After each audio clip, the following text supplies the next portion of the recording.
எப்பவும் டயர்டாகவே தான் இருக்கிறோம், ரொம்ப சோர்வாக இருக்குது, படுத்துகிட்டே தான் இருக்கணும்னு தோணுது, கண்ணை மூடி உட்காந்துருந்தா கூட கண்ணை மூடி உட்காந்துக்கலான்னு தான் தோணுது, அவ்வளோ டயர்டாக இருக்குது, கண்களில் கூட அந்த டயர்ட்னஸை மற்றவங்க பார்த்து கேட்குறாங்க, ரொம்ப அசதியாக இருக்குது, எந்த வேலையும் செய்ய தோண மாட்டேங்குது, மனசு வந்து செய்யணும்னு ஆசைப்படுது, ஆனால் உடம்பு வந்து அதுக்கு ஒத்துழைக்க மாட்டேங்குதுன்னு நீங்கள் உணர்ந்துட்டு இருக்கீங்க அப்படின்னா கண்டிப்பாக இந்த பதிவை முழுசாக பாருங்கள்.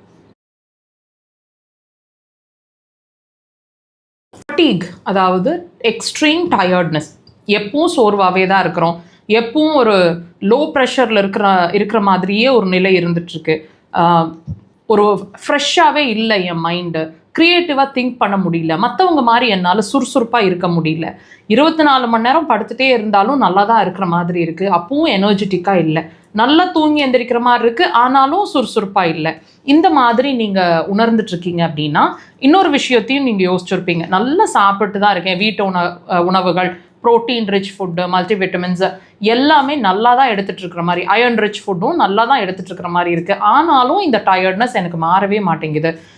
இன்னொன்றும் நீங்கள் வாட்ச் பண்ணியிருக்கணும், நீங்கள் மல்டிவிட்டமின்ஸ் எடுக்கிறோம் டேப்லெட்ஸ் மாதிரி வழியாக, அல்லது கால்சியம் எடுக்கிறேன், அயர்ன் டேப்லெட்ஸ் எடுக்கிறேன், இதெல்லாம் அயர்ன் டானிக் எடுக்கிறேன், இதெல்லாம் நீங்கள் எடுத்துகிட்டு இருந்தாலுமே அந்த டயர்ட்னஸ் மாறவே இல்லை அப்படின்னு யோசிச்சுட்டு இருக்கீங்க அப்படின்னா அப்போ இந்த பிரச்சனை ஒரு ஹெல்த் இஷ்யூன்னு தெரியுமா?